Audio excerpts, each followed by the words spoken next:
I suspect, and very strongly too, that security must have been one of the major areas of focus for your team, because for a lot of people it remains quite key, you know, with everyone invested, especially for those invested in the success of these Ondo election. INEC says it is aware of flashpoints in some local government areas that have drawn the attention of security agencies. What is your assessment of security so far with your team while you were on ground there with regards to the elections, and also your expectation from the Interagency Committee on Election Security?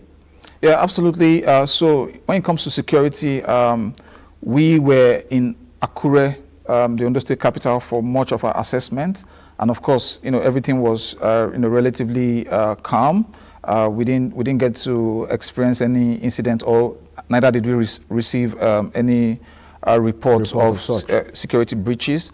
But in terms of the role of the Interagency Consultative Committee on Election Security, I think it's a very critical role, and it's not one in which the the Interagency Consultative Committee would look at waiting for those security issues to rear their head before they kind of intervene. So of course there are preventive measures which I'm sure they are currently ongoing.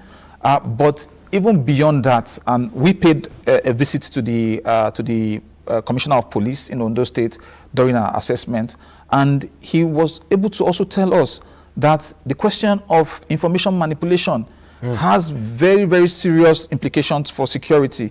Because if, for example, somebody claims there's violence somewhere, it could bring about fear. And we've seen kinds of narratives like that just exploit people's fears around violence to discourage participation in the electoral process. So this is also a dimension where we are also working closely with the police in Ondo. Okay. When we did our information assessments, we visited the police, and then we were able to build some kind of synergy with the office of the police public relations officer in terms of being able to support, because of course police is law enforcement, but when it comes to the other aspects of civic engagement, we should also be able to support, to say, oh, we helped you fact check this is not correct, and so we can do it in very rapid time. And also when it comes to information sharing,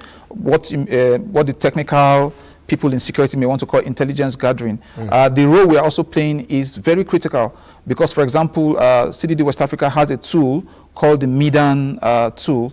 The Midan is an open source tool where people can report, what is happening in their environment. So you can just go there on WhatsApp and, push that, okay, I heard something in my community. Can you help check if this is true? So that's also playing the role in terms of collecting open source information for fact checking. And we are very open to sharing all of that information with the law enforcement and, the authorities.